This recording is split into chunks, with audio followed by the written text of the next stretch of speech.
धनबाद में आज मेरा है चौथा दिन और ये है मेरा चौथा ब्लॉग। तो मैं जा रही हूँ तोप चाची और ये राजगंज से करीब 15-20 किलोमीटर दूरी पे पड़ता है, लेकिन बहुत बहुत खूबसूरत जगह है और यहाँ पर वाटर बोट के नाम से है ये। तो ये देख सकते हैं यहाँ पर एक पुल बनी हुई है जहाँ पर हम लोग खड़े हैं और ये देख सकते हैं यहाँ की खूबसूरती की कितना ज़्यादा खूबसूरत है ये।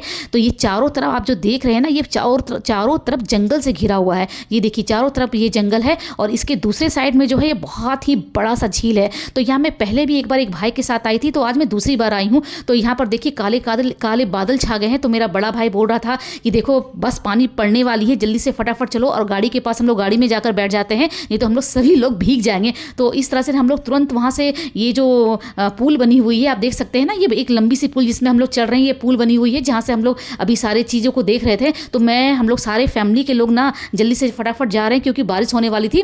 और अब देखिए कि थोड़ी सी जब बारिश बंद हो गई तो हम लोग फिर गाड़ी पर बैठकर झील के दूसरी ओर जा रहे हैं। तो आप देख सकते हैं कि कितना ज़्यादा बारिश हुई है और कितने कीचड़, पूरी में कीचड़ ही कीचड़ भरी पड़ी थी, लेकिन बहुत मज़ा आ रहा था। और चारों तरफ ही घनी जंगल थी और घनी जंगलों के बीच में हमारी गाड़ी गुजर रही थी।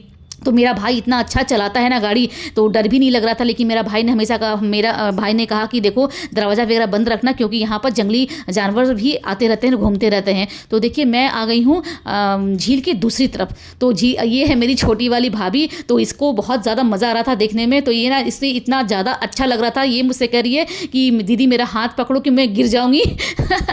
तो मैंने कहा तुम इतना पानी में भी नहीं हो कि गिर जाओगी, लेकिन फिर भी वो बहुत ज़्यादा डर रही थी, तो मेरा हाथ को बहुत कस के पकड़ ली थी। और मैंने कहा ठीक है कोई बात नहीं, तुम पकड़े रहो हाथ में, तुम नहीं गिरोगी।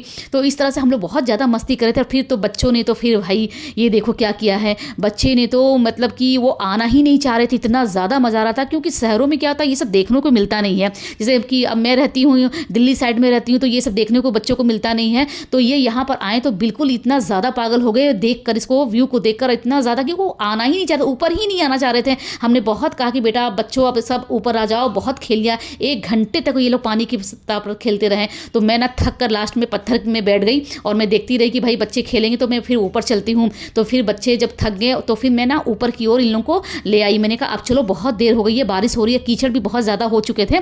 तो और क्योंकि देखिए यहाँ पर जंगल का एरिया है ना, तो कभी कभी ना जानवर भी आ जाते हैं। तो भाई मेरा बहुत मना कर रहा था कि जल्दी से जल्दी यहाँ से निकलना होगा हम लोगों को। तो इस तरह से ना हम लोग फिर निकल गए। भूख भी बहुत कस के लगी थी और मैं गाड़ी से जा रही थी, तो मैं बार बार अपने हाथ को बाहर कर ले रही थी बारिश में। तो मेरा भाई बहुत मना कर रहा था कि इस तरह से जीटी रोड में हाथ को बाहर मत करो। हम लोगों को बहुत जोरों से भूख लगी थी, तो मेरा भाई ने एक रेस्टोरेंट पर गाड़ी रोका। तब रेस्टोरेंट देख सकते कितना ज़्यादा खूबसूरत है, ये जीटी रोड की जस्ट बगल पे ये रेस्टोरेंट बना हुआ था। तो हम लोग सब अंदर जा रहे हैं और ये मेरी छोटी वाली भाभी है। तो ये मेरे बड़े भाई से पूछ रही थी कि कहाँ बैठना है भैया। तो भाई मेरे भाई बोला कि अंदर कैबिन में बैठना है। तो कैबिन भी बहुत सुंदर छोटा सा था, लेकिन बहुत प्यारा सा बना हुआ था कैबिन। तो हम लोग सब यहाँ पर अंदर आ गए, कैबिन के अंदर आ गए और मैं भी इसके पीछे पीछे आ गई। और फिर हम लोग अपने बड़े भाई से, मेरा बड़ा भाई पूछ रहा था कि खाना में क्या क्या मंगवाएं। तो हम लोग यही आपस में बातचीत कर रहे थे।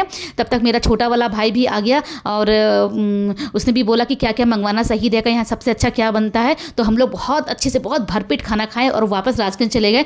तो अब मैं बहुत जल्द मिलूंगी आपको 5वां ब्लॉग के साथ।